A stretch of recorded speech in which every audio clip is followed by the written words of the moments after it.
আমি কৃতিকা। দিনটা ৩রা জুলাই ছিল। সকাল সকাল উঠেছিলাম, প্র্যাকটিক্যালের অনেক চাপ ছিল।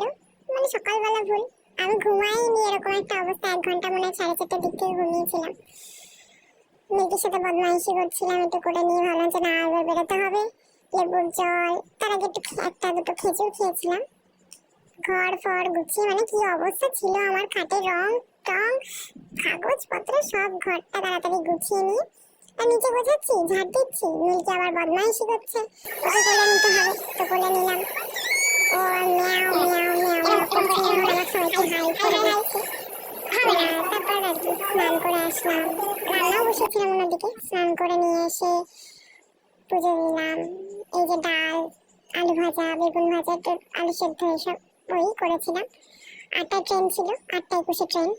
তো ট্রেন ধরে পাক্কা কৃষ্ণনগর আসতে ১ ঘন্টা লেগে যায়। কৃষ্ণনগর নেমে টোটো ধরে আমার কলেজে যেতে হয়। তো মানে কি বলবো, টোটো কাকু ঠিক জায়গায় নামিয়েছে। তাও রাস্তা থেকে আমাদের কলেজ অনেকটা, আবার ওই রাস্তায় নামলে অনেক লাগে। তো আমাদের যাই হোক গেটের সামনে নামিয়েছিল। ওখান থেকে তাও ডিপার্টমেন্ট এতটা যে আমার হাঁটতে মাঝে মাঝে ইচ্ছে করে না। ওটা 4th সেমের ঘর ছিল। বাড়ি আসতে আসতে ওদিক থেকে 2:15 ট্রেন ধরেছিলাম। বাড়ি আসতে আসতে প্রায় 3:30। এসে একটু রান্না করলাম, কাঁকরোল ভেজেছিলাম, মাংস আর একটা তরকারি করেছিলাম। তার আগে রান্না হওয়ার আগে আমি খেয়ে নিয়েছি। স্টুডেন্টকে পড়াতে যাওয়া ছিল, পড়িয়ে এসে বেলা হয়ে গেছিল খেতে, আর খাওয়া হয়নি, সোজা পড়তে বসে গিয়েছি।